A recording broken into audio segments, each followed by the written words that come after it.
یوسف بن تاشفین.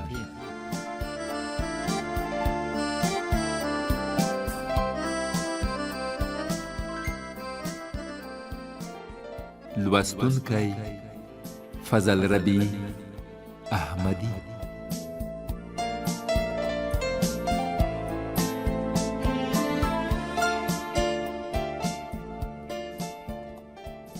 دریدرشمه برخه.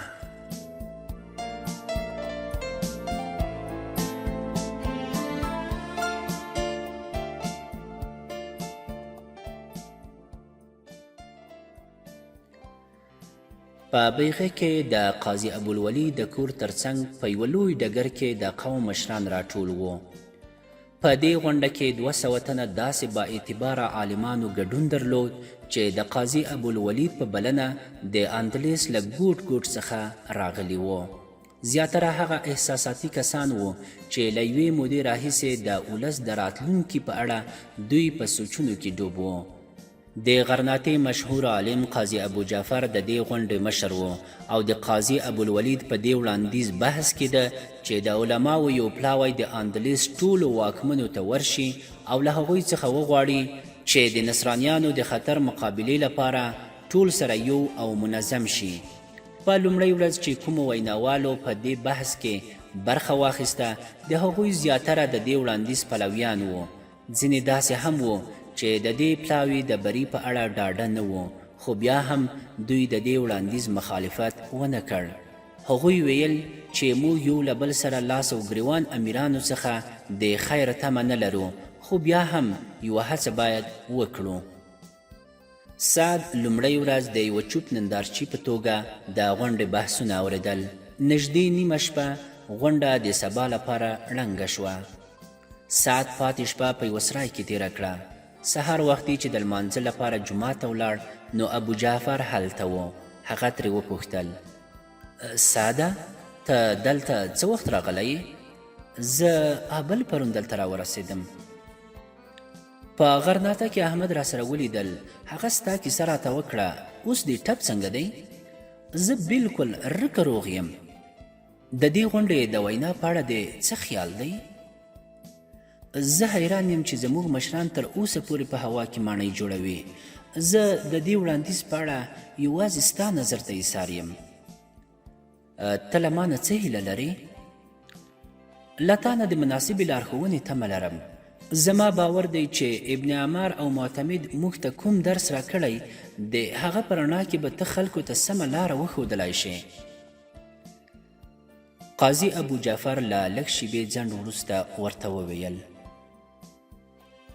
زما خپله رایه چې هر ډول وي، د مجلس د مشر په توګه باید د دې غونډې د متفقې پریکړې درناوی وکړو. خو زه حیران یم چې په دې غونډه کې ستا غوندې ځوانان هم چوپ ناست دي. سعد وویل: زه ویرېدم چې د دومره مشرانو په مخ کې به څوک زموږ د نظر اورېدو ته تیار نه وي. نن قوم د دغو بوډاګانو او شلو شوټو پر ځای د هغو سرخندویو ځوانانو لارښوونې ته اړتیا لري چې په رګونو کې د ژوند وینه ده. زه به نن په دې غونډه کې تا ته بلنه درکړم چې خپل نظر دې واوروې. راځه. سعد له قاضي ابو جعفر سره په خبرو کې غونډې ته ورغی. خلک هلته راټولېدل. لږ ځنډ وروسته دوهمه غونډه پیل شوه. اوس هغو علماو چې تر اوسه یې په بحث کې برخه نه واخیستې یو پر بل پسې د وړاندیز ملاتړ کاوه. چې کله ټولو علماو خپل نظر څرګند کړ نو قاضي ابو جعفر سعد ته مخ واړوه. ویې ویل: سعده، ته څه ویل غواړې؟ سعد جګ شو او زړه نازړه یې خپله وینا پیل کړه.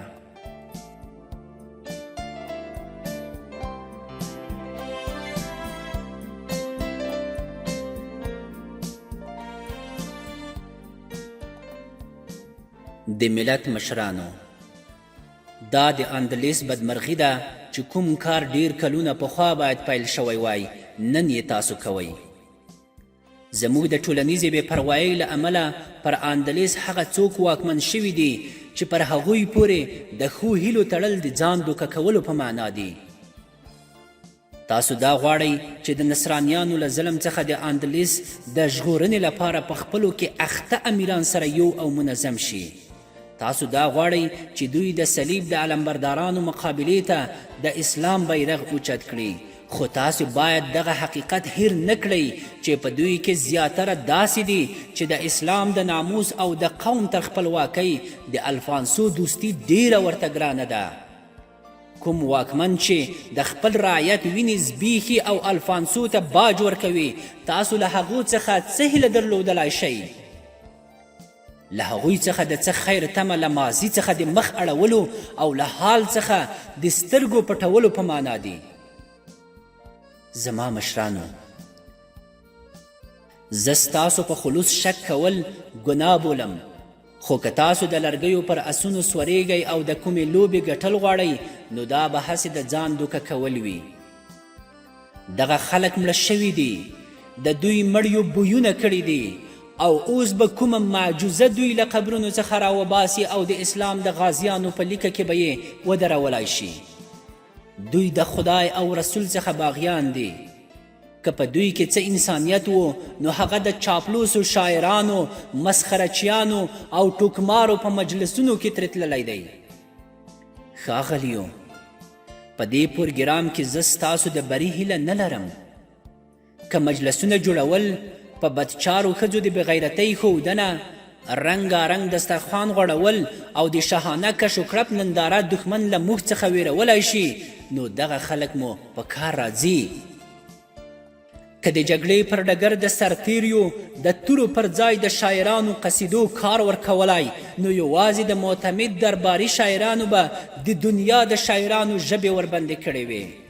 خو تاسو ټولو ته معلومه ده چې په دې کې هیڅ شی هم د یوه ولس برخلیک نشي جوړولی، ځکه خو پر دغه کسانو پسې منډې وهل موږ ته له مایوسۍ پرته بل حاصل نه لري. دغه خلک چې د قوم له اوښکو څخه د خپلو کړسندو خنداګانو د وسایلو پر برابرولو عادت شوي دي، د جنگ په زحمتونو او مصیبتونو کې له قوم سره ملګرتیا نه کوي.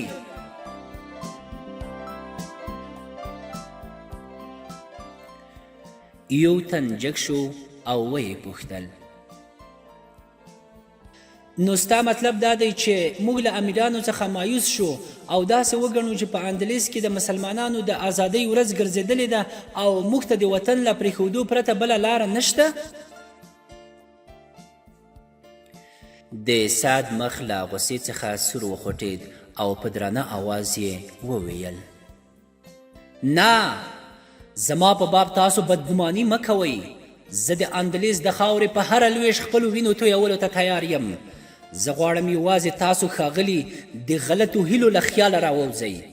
زه د دې وړاندیز مخالف یم چې د جګړې په میدان کې د ولس مشري باید هم دغو امیرانو ته وسپارل شي.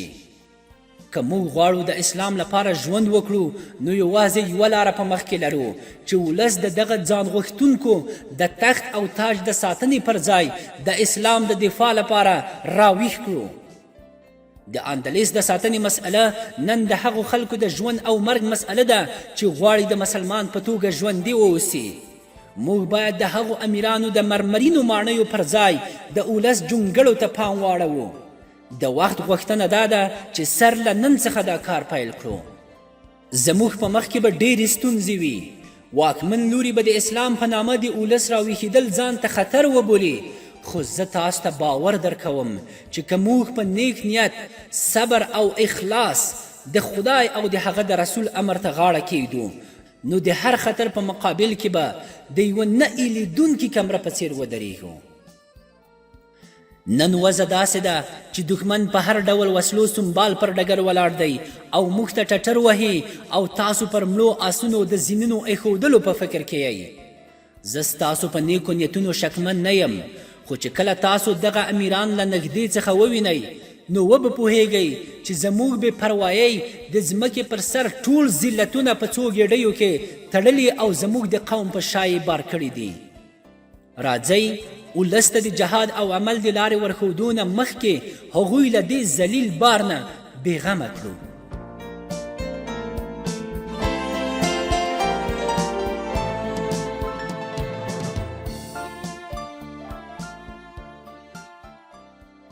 د سعد له وینا وروسته نوي بحثونه پیل شول. ځینو ویناوالو په زغرده د سعد د نظر ملاتړ وکړ، خو زیاتره علما پر خپل نظر کلک ودرېدل. د څو تنو اعتراض کوونکو جوش او احساسات چې قاضي ابوالولید ولیدل، له ابو جعفر نه یې وغوښتل چې که موږ ته 6 میاشتې وخت راکړې، تاسو ته به د خپلو کړو وړو پایلې وړاندې کړو. قاضي ابو جعفر د هغه په ځواب کې وویل: ښاغلیو، زما رایه تاسو ټولو ته معلومه ده. سعد بن عبدالمنعم تر ډیره حده زما د نظر ترجماني کړې ده، خو پر دې برسیره زه ستاسو د دې ارادې مخالفت نه کوم چې امیرانو ته وروستی فرصت ورکړای شي. سره له دې چې زه له دې خلکو کرکه لرم چې ډیر ځله مې په ژبه او قلم څرګنده کړې هم ده، زه دا دعا کوم چې د خدای او رسول صلی الله علیه وسلم دغه باغیان بیرته سمې لارې ته راشي او د دې پر ځای چې ملت پلوري ورته وویل شي، د اسلام د دین غازیان ترې جوړ شي. د علماو د پلاوي د مشرتابه لپاره قاضي ابوالولید ډیر مناسب دی او غوره دا ده چې د پلاوي غړي هم دی په خپله وټاکي. خو د دې مطلب دا نه دی چې کوم ښاغلي چې زما په څیر د دې کار پایلو ته ډیر هیلهمند نه دي لاس تر زنې قرار کښیني. موږ باید د هغې وضع سره د مقابلې لپاره ولس تیار کړو چې د دې پلاوي له ناکامۍ وروسته ورسره لاس او ګریوان کیدای شو. که په خپلو کې سره ښکیل امیران دې ته تیار نه شول چې ځانونه اصلاح کړي، نو موږ به له هغوی سره ټکر کوو. په یو وخت کې له داخلي او بهرني ځواک سره د مقابلې لپاره موږ ډیر ستر ځواک ته اړتیا لرو. د داسې ځواک د تیارولو لپاره باید سر له اوسه کار پیل کړو. زه باید اعتراف وکړم چې موږ تر اوسه پورې څه کړي دي هغه تر ډیره حده یوازې د ښودلو او نندارې لپاره و، او پایله یې دا ده چې زموږ د عزت او خپلواکۍ غلیمان تر پخوا زیات ویښ او څک شول. په دې مجلس کې ډیر داسې ځوانان شته. زه هغوی ته دا مشوره ورکوم چې تاسو د غفلت له خوبه د اولس د راویښولو لپاره شپه او ورځ پر ځان وکړئ. د وخت بلندوی د ژوند د مبارزې پر ډګر ولاړ دی او تاسو ته نارې وهي. خپلې لیندې سمې کړئ، د غیشو کڅوړې مو ډکې کړئ، بیا ښایي له موږ نه کوم یو تاسو ته ووایي چې وروستۍ نښه مو کومه ده. قاضي ابوالولید جګ شو او د پلاوي د 7 تنو غړیو نومونه یې اعلان کړل او دغه غونډه ړنګه شوه. د غونډې له ړنګېدو وروسته څو تنه پر سعد راټول شول چې کله دوی ته معلومه شوه چې هغه په یوه سرای کې اوسي، نو ځینو یې ټینګار کوه چې د دوی کره پاتې شي. خو سعد هغوی ته وویل: زه هم دا اوس له دې ځایه روانېږم. پر قاضي ابو جعفر هم ډیر کسان راټول وو، خو هغه خلک یوې او بلې خواته کړل او سعد ته یې ځان ورنږدې کړ. د هغه پر اوږه یې لاس کېښود او خپل ځان ته یې پام ور واړوه. ویې ویل: سعده، ته د کور ته له تلو مخکې له ما سره خامخا ووینه. زه غواړم یوه ضروري خبره درته وکړم. د ماسپښین له لمانځه وروسته ما ته راشه. قاضي ابو جعفر د ابوالولید کره مېلمه و. سعد له لمانځه وروسته د هغه په خدمت کې حاضر شو. هغه له کرسۍ راپاڅېد او له سعد سره یې ستړي مشي وکړل او له ځان سره یې پر یوه کرسۍ کښېناوه او ورته ویې ویل: زما اندېښنه ده چې کله څو میاشتې وروسته دغه علما بیا چیرته سره راټول شي، نو دا اعلان به وکړي چې موږ هسې خپل وخت برباد کړ. سره له دې چې ښه یې غواړم، زما سره د دې کار د بریالیتوب هیڅ امید نشته. ځان خوښې امیران له اسلام نه ډیر لرې شوي دي. له هغوی نه د خیر تمه بې ځایه ده. زموږ لپاره یوه لاره ده چې ولس راویښ کړو، په هر ښار او کلي کې پټې ډلې تیارې کړو چې هدف یې د اسلام په نامه د عام ولس راویښول وي. خو ته پوهیږي چې د دې هدف د ترسره کولو لپاره یوې اوږدې مودې ته اړتیا ده. ځان خوښې امیران به په اندلیس کې د اسلام بیا راژوندي کېدل د خپلې شخصي واکمنۍ لپاره خطرناک وګڼي او سمدستي به زموږ پر خلاف سره یو شي. هغوی پوهیږي چې کوم لاس د اسلام جنډۍ اوچته کړي، هغه به کومه ورځ د دې وطن پلورو د چپنو په څیرولو هم دریغه ونه کړي. بیا هم که موږ څو کله نور په صبر او آرامۍ کار کړی وای نو خامخا به مو بری په برخه وه. خو له شمال نه د عیسویانو سیلاب چې په څومره توندۍ را روان دی هغه به تر ډېره وخته موږ کار ته پرې نږدي. په دې وضع کې د افریقا مسلمانان زموږ وروستی تمه ځای دی. اوس چې نږدې ټوله اسلامي نړۍ چوپه او بې حرکته ده، په افریقا کې یو نوی ځواک راپورته شوی دی. ما د مرابطین د امیر یوسف بن تاشفین په اړه ډیر څه اورېدلی دي. هغه له الجزایر نه تر طنجه پورې د ټولو بربري قومونو د یووالي هڅې پیل کړي دي. د ده د پاکۍ او نیکۍ په سبب د افریقا په ساره او اوږدو کې نیکان خلک پرې ورټولیږي. تر اوسه یې په سلګونو سرکښه او یاغي سرداران غاړې ایښودلو ته اړ کړي دي. په زرګونو نامسلمان خلک د ده له نیک کردار نه اغېزمن شوي او د توحید کلمه یې ویلې ده. امکان لري دغه پیاوړی مجاهد پر مخ ولاړ شي او د دې وخت یو ستر انسان شي. 2 کاله پخوا چې زه حج ته تللی وم نو د افریقا له ډېرو علماو او مشرانو سره مې ولیدل. هغوی ټولو د ده ډېره ستاینه کوله. له حج نه چې راستون شوم 3 تنه علما مې د ده په اړه د معلوماتو لپاره واستول. یوسف بن تاشفین له سبتنه په سلګونو میله لرې د جنوب لوري ته د سرکښو قبیلو د ایلولو لپاره تللی و. دغه خلک په سبته کې د ده د راتلو په انتظار ناست و. 2 اونۍ وروسته یې 1 تن ناروغه شو او بیرته راستون شو. 2 تنه نور په ډېر انتظار تنګ شول او سارا ته د ده هستوګنځي ته ورغلل. خو د ډېرې تودوخې له امله د یوه اندلیس ډېر یادېده او بیرته راغی. 3یم یې یو څه همت وکړ. امیر یوسف یې ډېر قدر وکړ او ترې ویې غوښتل چې ته همدلته اوسه او د اسلام تبلیغ کوه. هغه تر 3 میاشتو پورې له امیر یوسف سره و، خو وروسته هغه هم ترې راستون شو او ویل یې چې دلته یو داسې سړي ته اړتیا ده چې د بربریانو په ژبه پوهیږي. حقیقت دا دی چې دغه کسان لټ وو. هلته یوازې داسې کسان کار کولی شي چې ډېر زیارکښ او صبر کوونکي وي. که زما عمر او روغتیا زما د ارادې مخه نه وای نیولې نو ما په خپله تر غرناطې له هغه خلکو سره په سارا او ځنګلونو کې ژوند غوره باله. سعد وویل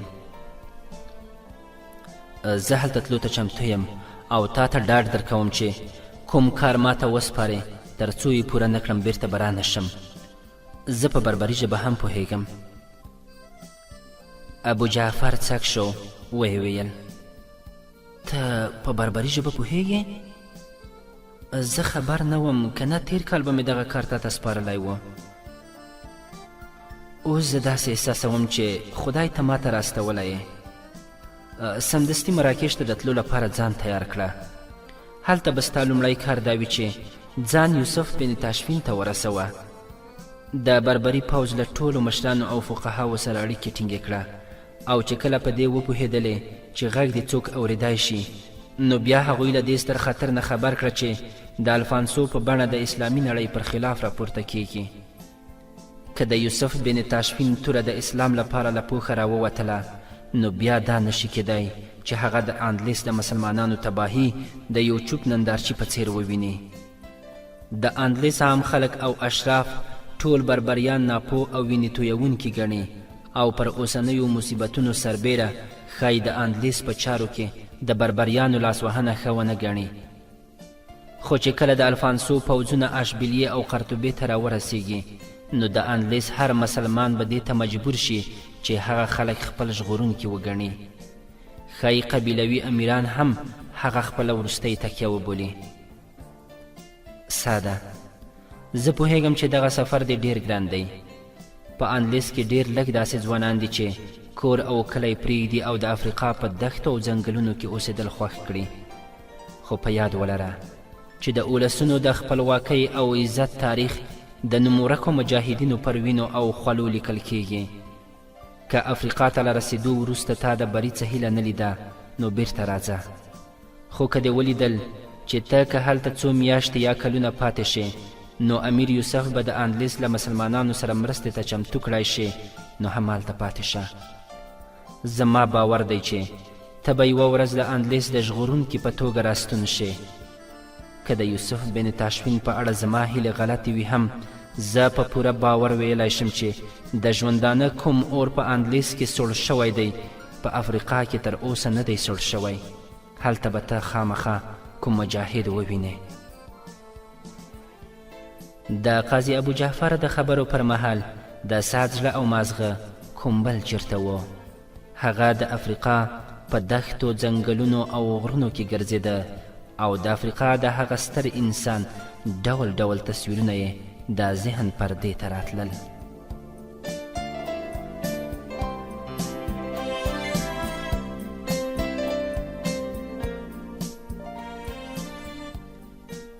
درنو دوستانو، زموږ د نن شپې ناول هم دومره و. هیله ده چې د پام وړ مو ګرځېدلی وي او د دې ناول په نورو برخو کې هم را سره ملتیا وکړئ. تر بیا پورې مو په لوی او بخښونکي خدای سپارو. هر چیرته چې یاست ښاد او بریالي اوسئ.